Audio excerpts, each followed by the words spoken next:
As businesses push ahead with ways to develop artificial intelligence, governments are looking at ways to regulate its impact. The EU is amongst the first, recently approving a major set of regulations, but not everyone agrees this could be the best approach. Joining us now is Kevin Hebner, Global Investment Strategist at TD Epoch, to tell us what he sees when he looks at the industry. Kevin, it's always a pleasure to have you here. Can we just start off with how effective do you think some of the proposed legislation coming out of the EU is going to be in regulating AI? I don't think it's going to be very effective. There are some good aspects of the regulation they have. For example, in terms of AI generated content, it's going to have to tell you that this is from AI. It's not something that a person created. Or if you're talking to a chatbot, it's going to have to tell you you're talking to a chatbot, not a real person. So those seem like good things. But overall, they're trying to regulate this very broad technology. It'd be like regulating electricity or the computer or internet rather than regulating specific uses of it. And if you try to address every particular potential harm from something as broad as AI, I think the legislation is being so broad, covering so many activities that it's going to be ineffective.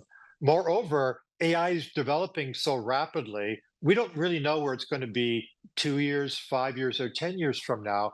And I think that's a big issue. And every time you have regulation that's premature, overly broad, it ends up doing a lot more harm than good. We can talk, I mean, there's definitely some different tacks, I would say. We know in the States they're going a little more laissez-faire, and so far, I will say, in terms of what's coming out. We'll get to that in a second, but if we take a look at that came out of from an EU regulator, they talked about how, the world should maybe look to the EU for a basic model of how to balance freedom and safety, not to focus on just the technology, but on risks likely to accompany its various uses. What do you hear when you hear that?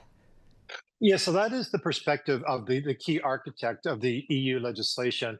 So very much focused on risk, potential harms, not paying nearly enough attention to the benefits, the innovation that comes with AI. And I think this is a big worry. When you look at the EU, they're regulating themselves to last place. They have very few tech companies. There's lots of very good AI people from Europe, but most of them now work in the United States, a couple smaller companies in Europe, but relatively little. And I think given that these big technology innovations, they're why we're rich, they're why we have jobs, why we're relatively well paid, I think it's a big concern. In particular, it's going to harm relatively younger people in the EU, and they're not going to have the opportunities that people in Canada, the United States, and other regions will have. Fascinating. Let me ask you though, then if you take a look at regulation in the US, it sounds like, the industry, they're leaving it at the moment for the industry to self-regulate. I'm sure you're going to have some critique on the other side of maybe going too far in the other direction. But what do you see there? Yes, every region makes its own mistake when it looks at regulating something as broad as AI. And the US has a very laissez-faire, hands-off approach to regulation in general, but particularly with AI. Part of this reflects the enormous power and influence of the tech industry, the amount of money they spend lobbying NDC, and even something like social media. It's very well documented for at least the last 10 years, the harm that has, particularly on younger children. 2 years ago, they did draft the Kids Online Safety Act. That has gone nowhere, and that's terrible. So I think even for clear-cut cases where AI and digital tech is doing harm, we've had a very difficult time drafting effective regulation. So I think it's hard to be hopeful that the US is going to be moving in direction to regulate even pretty obvious harm cases. Well, you have the two extremes. I'm sure somewhere in the middle is Yes. where things will get eventually. But let me ask you, though, if we could just maybe turn to AI in the markets. I mean, to say the promise of AI has been compelling would be the biggest understatement I think I've ever said. You take a look at the markets to see what's actually been going on. Yes. Yeah. Are we in a bubble? So there's three reasons to think we're in a bubble. One is valuations are stretched. The second is the degree of concentration. So, for example, right now, the top 10% of companies represent 75% of market cap. That's only happened two times before. Once in the late 1920s, and second in the late 1990s. And both of those cases ended in tears. The third reason is the overall tone of hype about AI. So those are reasons to think we're in a bubble, but there's two reasons to think this time is in fact different. One is the tech sector is producing lots of free cash flow, very impressive returns on invested capital, margins in the 20s. So that's very nice and very different from tech in the late 1990s.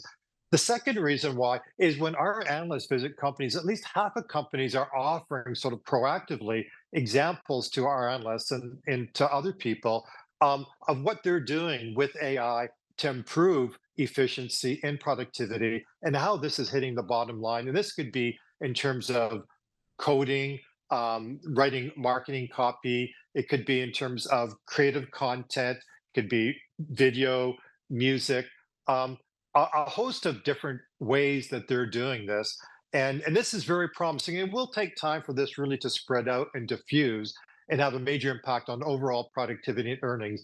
But it is happening, and it's happening at a lot of companies. And it's quite possible that this is, in fact, being underappreciated in the market.